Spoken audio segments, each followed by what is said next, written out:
I'm still here, waiting for you. Come back if you need something.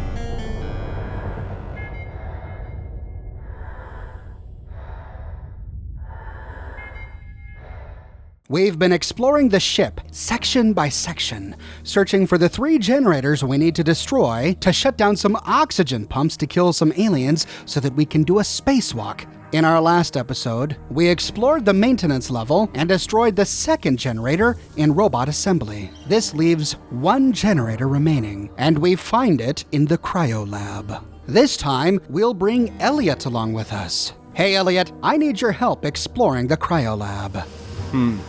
Sounds like I may be of some use in there. If there are other people in stasis, I could help revive them or something.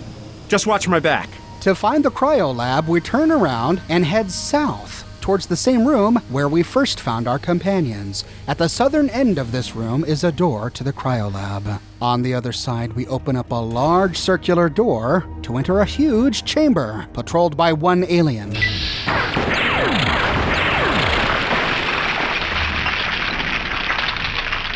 We see a catwalk off to the north-northwest, and moving east-southeast, we see a window on the floor revealing a room below us. There are all sorts of machines spewing vapor and tools laid about. We can ask Elliot, do you think there's anything here that could prove useful? I'm not sure. Some of this stuff looks way more advanced than anything I've ever seen.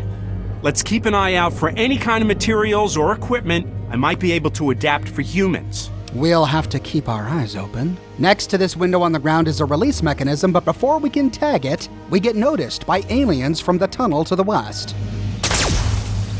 Oh, looks like it was just an alien worker, but I wanted to make sure that we had cleared all enemies before I went to exploring, so moving west, we can go down the tunnel, which leads to another large room. To the south, we see figures on the other side of some glass, and an alien worker rushes in. With the jig up, we can move in to destroy the aliens.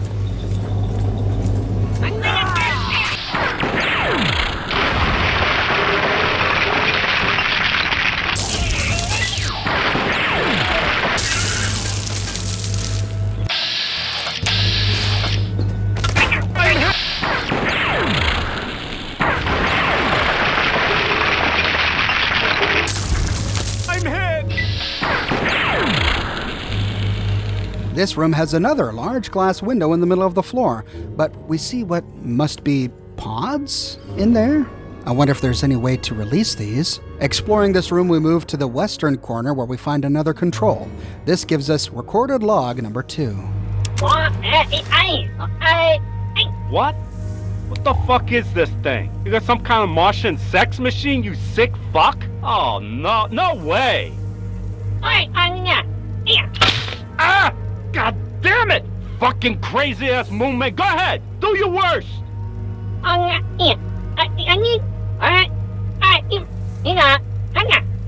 God! Jesus H! Do you not get it, Space Cadet? I do not fucking understand what you want me to do! This thing? This? What? Talk! I am talking! What do you want me to say? Blah, blah, blah, blah, blah, yakety yakety. That's all you assholes can say? Spacemen with all the science? And you can't even speak fucking English? Okay, how about this? My name is Vin. I am on a fucking UFO. I'm from Flatbush, and I want to get home. Can I get a taxi, please? How's that, huh? That work for you, Starstruck? What? Don't you raise that fucking thing to me again. No, you're gonna hit me again? Is that... Ah, son of a... Why don't you go back to Uranus, huh? Ah! Poor old Vin. I doubt the aliens could appreciate his belligerent charm. We turn the rest of this room upside down, but we don't see anything else. No switch to activate these pods. So turning around and going back into the previous room, we can get to looting. We see a chest on the ground near to the door, and turning around, oh, well, looky there, that must be the switch. As we tag it, 2 pods emerge from the ground, open up. Oh no, were those raiders?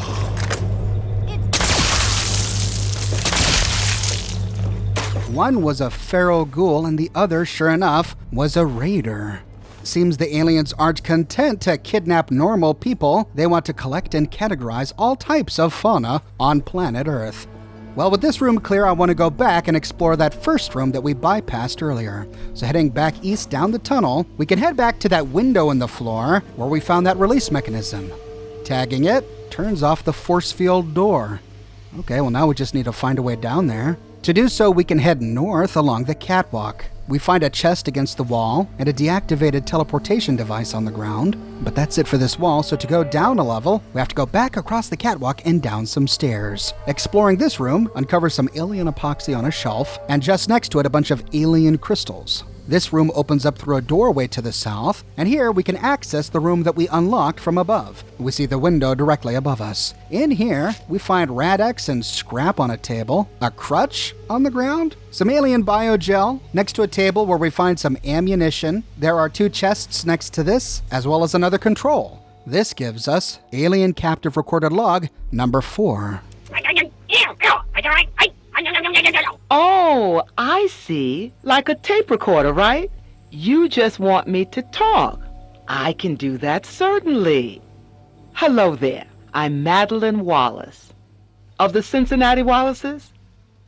Well, I'm here on this rocket ship.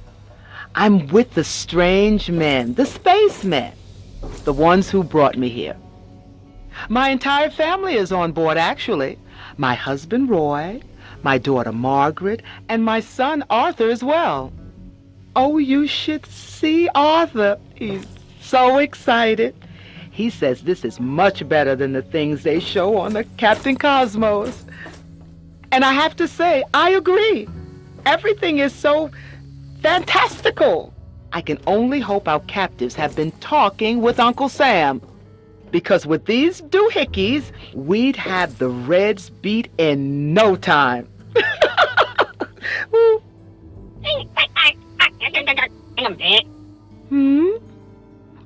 I'm terribly sorry, sir. I'm doing my best. I really don't know what you want me to say. Whomever will listen to this recording, I would just like to state that if you find yourself in the same boat as the Wallaces, don't be afraid. I'm not entirely sure what our hosts want, but the situation has been entirely acceptable. We have been treated fairly. Anyway, the spaceman is waving his little electrical stick thingy, so I think I'm done. Goodbye! Wow. How can someone be so oblivious about what's happening to them? At any rate, while that was playing, we wandered all the way back upstairs into the large room where we unthawed the raider and the ghoul. Here, we find another room to the north, and inside, more of those cryopods on the floor. After looting some crystals on a table in here, we can head back out the door to tag the button on the console just outside the window. Now that we know what to expect, we can head in to prepare ourselves.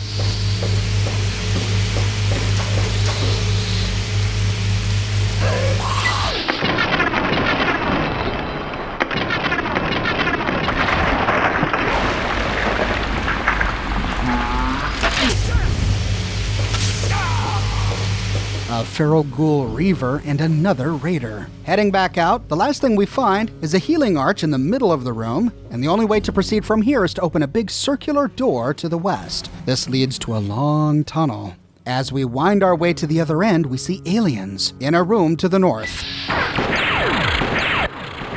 Look at all these cryogenic chambers. They must be planning to fill them all with specimens from our planet. Great time to stop and chat there, Elliot. When he's done flapping his jaws, he races in to help us take out the rest of the aliens.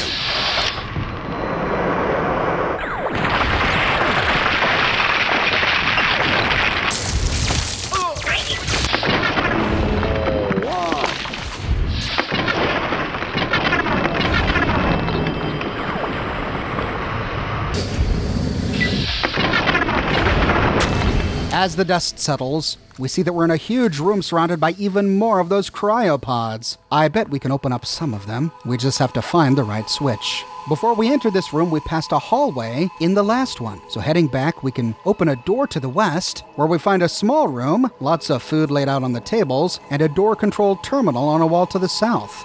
We'll activate the door, which slides open, revealing a treasure room. Large and small alien crystals on a shelf to the east, a big chest, and then on the ground next to it, a bunch of random Earth stuff. Food, clothing, scrap. Of note, we find some chems on the ground next to a second chest. To the right of this is a table laid out with alien epoxy and another Chinese commando hat. Can't have too many of those. Then after looting a frag grenade, we move over to see more Earth stuff. A motorcycle helmet, a garden gnome, a Chinese pistol, some .308 caliber ammunition, and some railway spikes. After looting this room, we can head back out to the larger one. We see a terminal we could have used to destroy a ceiling-mounted turret in the next room, but we already destroyed it. And here, we find the switch that operates the cryopods in the next room. After tagging it...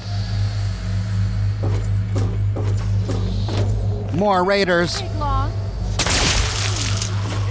Oh, a whole bunch of them.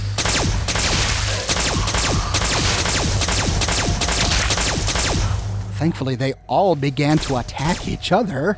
We can finish off the ones that went downstairs.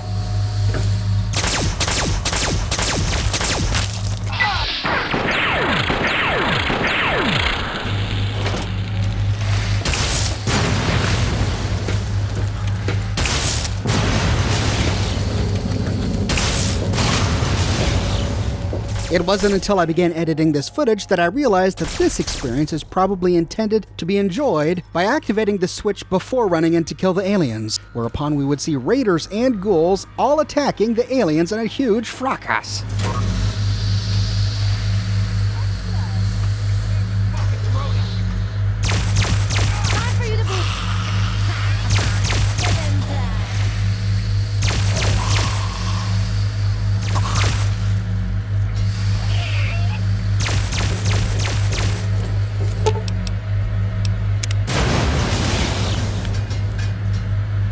Now that we're down here, we may as well explore. Heading south, we see a whole bunch of Earth goods on a shelf.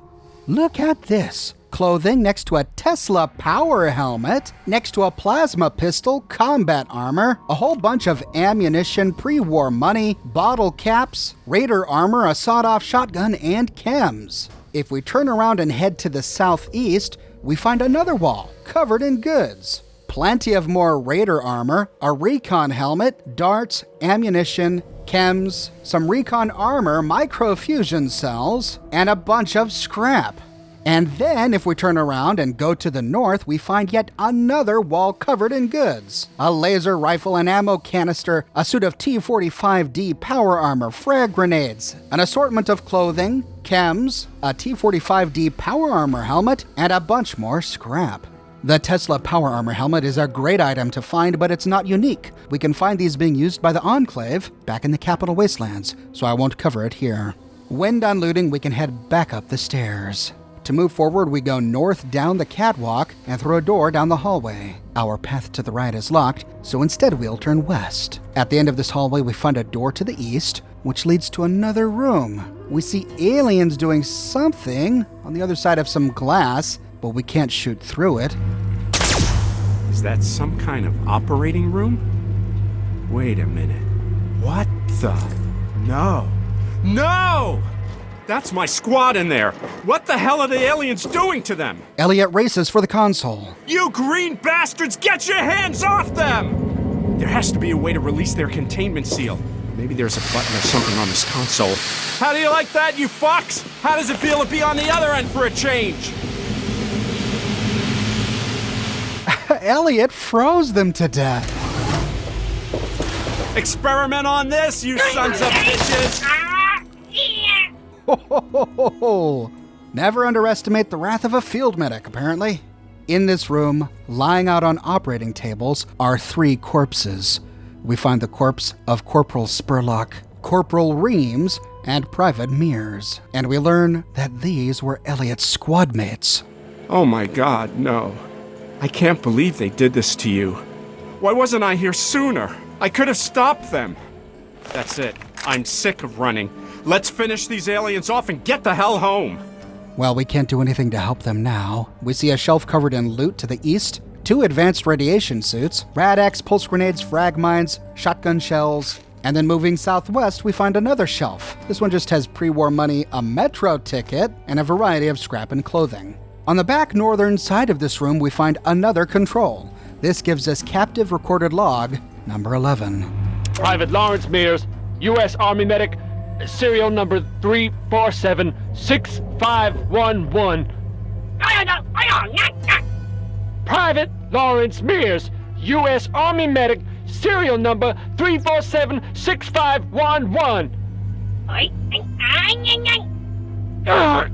Fuck, you can do whatever you want to me. I'm not saying Jack. Stick it where the sun don't shine. Oh, my Private Lawrence Mears, U.S. Medic. They tortured poor Private Mears to get information from him. Sounds like he died protecting the country that he loved. To the northwest, we find another control, which gives us recorded log number 17. This recorded log has a glitch. We see the subtitles of what this log was supposed to say, but it's unvoiced, and we don't know whom was supposed to voice it, possibly Corporal Reams. I'll go ahead and read what he was supposed to say.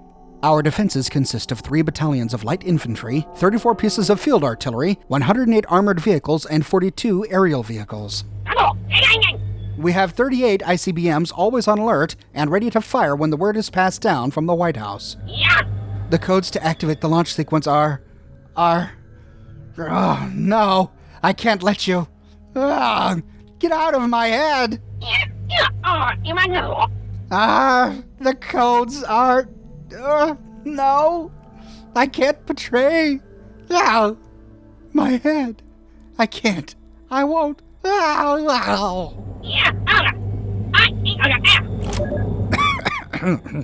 It is this recording that has given many conspiracy theorists plenty of ammunition to suggest that the aliens were responsible for the nuclear apocalypse. But I'm not sure, because we have no evidence that the aliens got the launch codes from this guy. In fact, all evidence suggests that he took those codes to the grave with him. When done, we can pass through the door to the north, where we see 2 more cryopods. Wait, I think that's some more of my squad. It's Daniels and Beckett. There's gotta be a way to revive them with their memories intact, so they won't attack us on sight. I think I may be able to use this medical equipment to bring them out of stasis properly. The aliens have already injected them with all sorts of compounds I don't recognize. I don't know how it will affect them when they awaken. I don't know what to do. These guys are the last of my squad. They're my friends.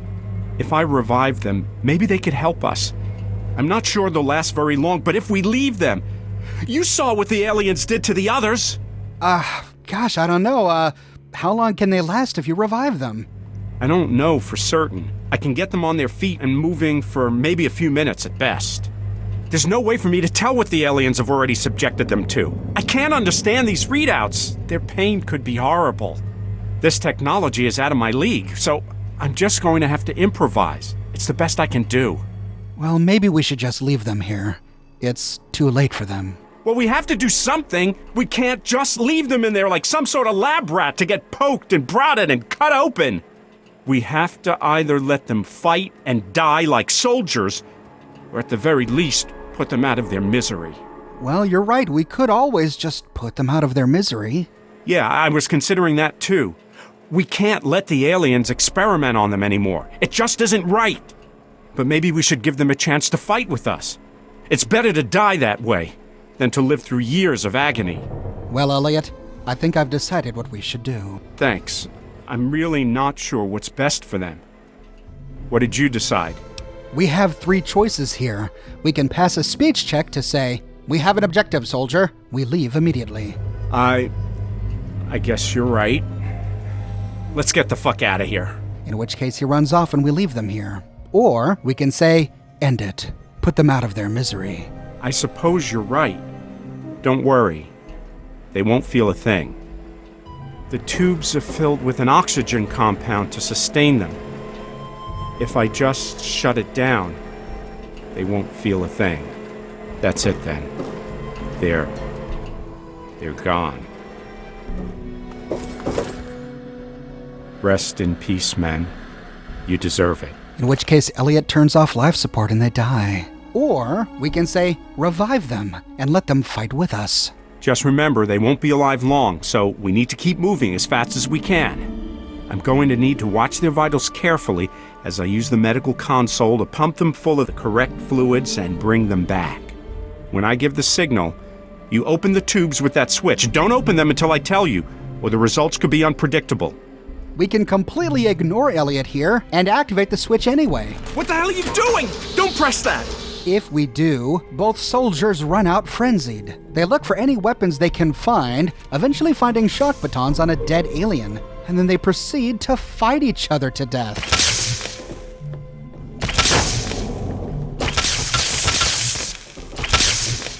When one finally dies, the survivor charges and attacks the lone wanderer, forcing us to kill him.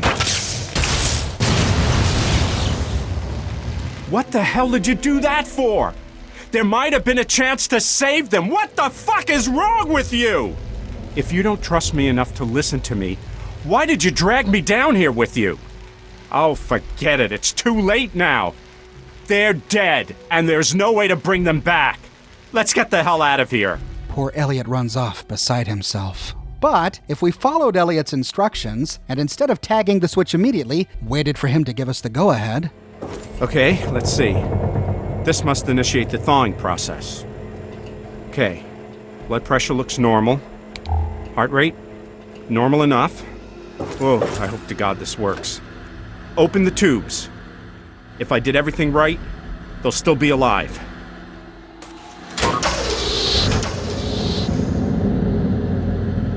All right, squad, listen up.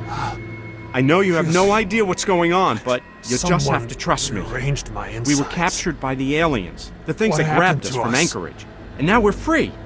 Here, take these weapons and follow me. Let's show them what some motivated U.S. soldiers can do. On me, squad. Let's go! Okay, let's put these guys to use. Wait just a second. Let me take some of this cryogenic compound back to the engine core. I might be able to make some use of it. Both men emerge unharmed. His squadmate Sergeant Daniels and Private Beckett join us as temporary companions, but they're in pain. Damn it. This burns like hell. Don't worry. I can keep going. We need to make good use of these guys. To move forward, we open a door to the north that brings us to Cryo storage. In this large room sparking with electricity, we find a control to the west, which gives us captive recorded log number 25. Oh, man, I've seen this on TV. You're going to eat me? Aren't you? I'm like some sort of delicacy on your planet, right? Right? Well, I hope you choke. I hope you stump your stupid little green faces choke to death. Unless this is like that other show where I get put in some sort of weird alien zoo. That might be okay. Well, people do deal with stressful situations in a myriad of creative ways. Heading west, we pass through a door, and peering around the corner, we see aliens on the other side. We can't get a good shot from here, so creeping forward... No, it can't be. Is this their plan? To capture this many people from Earth? Oh my God. Elliot is referring to all of the storage pods in this room. We see hundreds of them. But as we creep forward, the aliens spot us. Take that!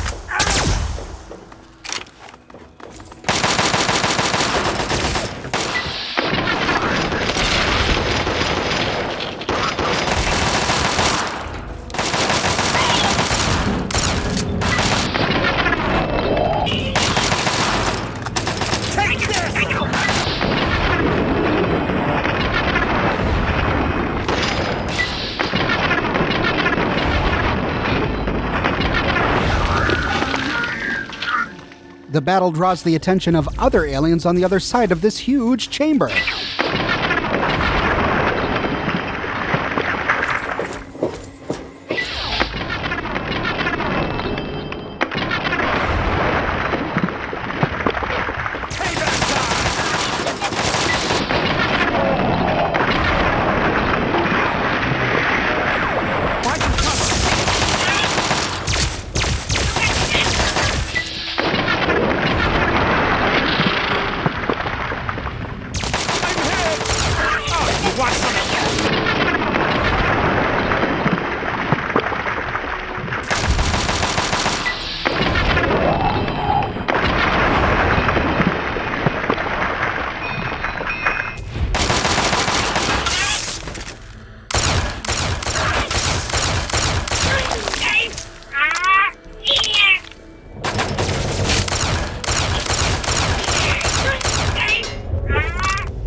Whew-wee.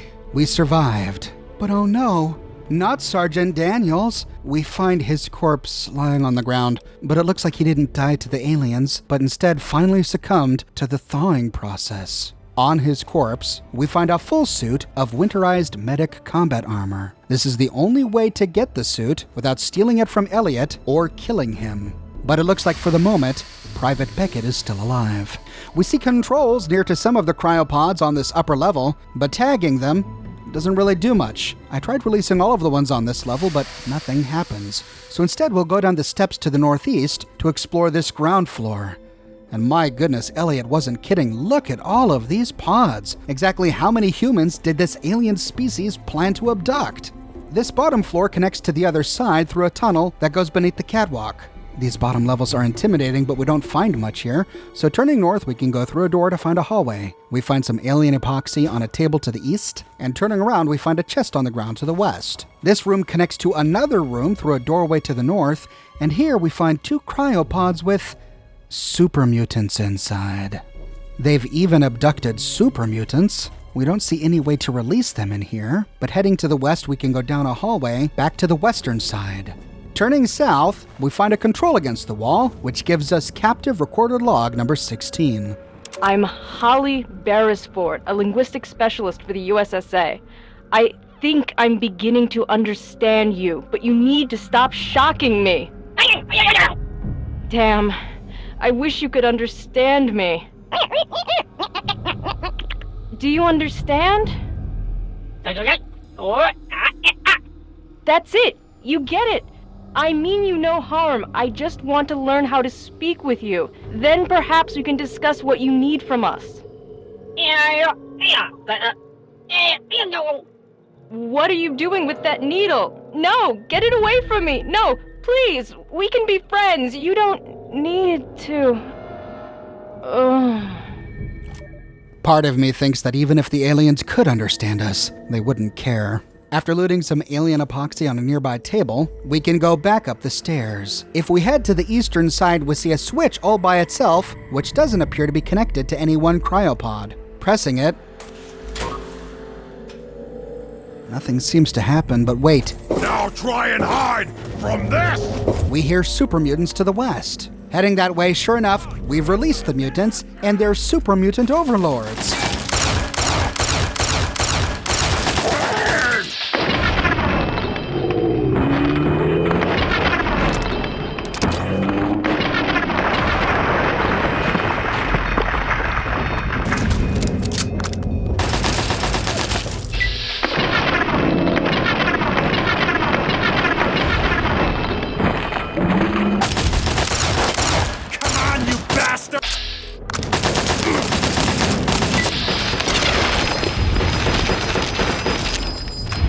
Somewhere along the way, we lost Private Beckett. Retracing our steps, we find his body lying on a catwalk to the west. At least he died with a fight. On his corpse, we can find another full suit of winterized medic combat armor. Heading downstairs, we see a door to the north, which brings us up some stairs into a back area. If we follow the path to the north-northeast, we see a teleporter to the left. So that's the generator. Now, how the heck do we destroy it?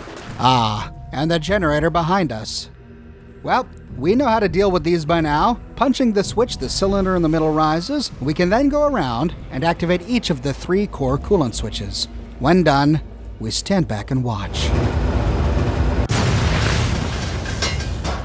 And we're done. We now need to check in with Sally. We could use the teleporter behind us, but I wanted to head back to make sure I didn't miss anything. Sure enough, on the top of one of the catwalks to the west, we find another switch, which releases more super mutants down below. No more games! Time to die!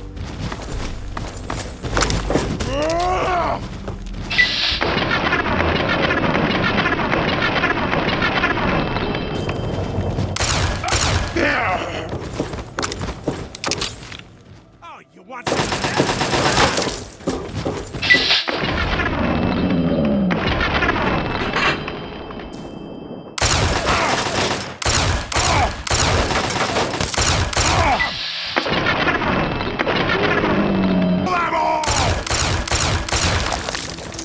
When done, we can retrace our steps, head back north, and activate the teleporter. It flickers to life, and we can use it. It teleports us to the one at the very beginning, which was non-functional. This is effectively a shortcut, and we can use it to head back to the big door to the engineering core. All right, get that suit on and get outside. The sooner we get out of here, the better. Elliot sure is excited to get out there. Moving forward, Sally greets us. Wow, you did it! Now you're gonna have to go outside of the ship. I know it looks scary, but that's the only way to the top. Oh, make sure you wear a spacesuit before you go out there, or you could die. Don't forget. Each of our companions is thrilled with our success. I guess it's time for your spacewalk. Lucky you. I guess we're done down here. Time to take the fight to the aliens. Good work, but don't get cocky. And as always, they've been hard at work. We find more junk up here, a sledgehammer on the ground next to one of these consoles. Moving into the northern room, we find more alien food on the ground. A big stew pot filled with alien biogel sitting on a filing cabinet in the middle of this room. Facing northwest, we find a box with another Nuka-Cola Quantum inside. And if we tip the box over, we find alien power cells hiding beneath some turpentine. There are 2 more ammo containers against the wall at the top of the stairs. And heading downstairs, we find shotgun shells on a table right next to a Gatling laser and a laser rifle beneath it. We even find a little sculpture, I guess, sitting on top of a shelf above where Toshiro likes to sit. It looks like a robot toddler eating his bowl of cereal with milk, playing with a toy car, and hugging a teddy bear. By this time, I was incredibly encumbered. Remember I said earlier on in this series that we need to loot as much as we can from the places we've explored, because after our spacewalk, we can't come back. However, the engineering core is safe for storage. We will be able to come back here later. So this is a great opportunity before our spacewalk to store anything we can't carry with us. But turning around, we see that Toshiro is missing. He's not kneeling on the ground where we left him. And he's not sleeping on his makeshift bedding. We didn't see him anywhere upstairs. Where did he go? We can ask each of our companions if they know where he went. Took off. Don't know where to. Don't much care. Huh. How about that? He's gone. I didn't even notice. Hope he doesn't get himself into trouble. It wasn't my turn to watch him? I don't know. He was here before. It's like he just vanished. But no time to think about that now. We've got to move forward. Checking in one last time with Elliot. Now that all 3 generators are destroyed, you're gonna have to take a walk outside. I just hope that old spacesuit is still sealed properly. We find an option to say, do you think you can make use of that stuff you picked up in the cryo labs? Yeah, I think so. Before I was shipped out to Anchorage, I was trained in cryoscience. We were hoping to apply that to medicine. The compounds we used weren't that different from this cryogenic liquid. Pretty sure I can make us some improvised weapons from it. I'm thinking something along the lines of cryo grenades and cryo mines. I don't know yet. Check back with me in about an hour and I'll see what I can do. We have to wait a few hours, but if we do, the next time we check in with him, we can say, were you able to come up with any cryogenic weapons? Yeah, sure did. I was able to make a few cryo grenades and cryo mines. I can make more, but I'll need around 3 more hours. Keep checking back with me and I'll tinker with it. He gives us 3 cryo grenades and 3 cryo mines. These items were in the game files of the base vanilla game, but they weren't actually added to the world until Mothership Zeta, so they are effectively new weapons we get with this DLC. Both the cryo mine and the cryo grenade do hardly any damage at all. They do 1 point of damage, but they do freeze enemies for 3 seconds. If we like these things, we need to get as many from Elliot now as we can, because after we finish our spacewalk, he'll no longer make them for us. And with that, we've fully explored the engine core, the cargo hold, the research lab, the robotic assembly, the cryo lab, the hangar, and the engine room. We now have one task ahead of us: to don the spacesuit of deceased Colonel Hartigan and venture out into the great unknown. We'll do our dance in space in tomorrow's episode. I publish new videos every single week here on my channel, so if you don't want to miss the next episode, be sure to subscribe and to click that bell notification button. I have a shirt shop with a bunch of custom, unique designs you can't get anywhere else. My designs come on shirts in a wide array of colors and in a variety of both men's and women's sizes. If interested, you can find a link to my shop in the description below, or you can click here. If you like what I do and you want to support me in a more personal way, consider becoming a sponsor here on YouTube or one of my patrons on Patreon. But more than anything, I'm just so glad you're here watching this video with me today. Thank you so much for watching, and I'll see you tomorrow morning, bright and early, with episode 7.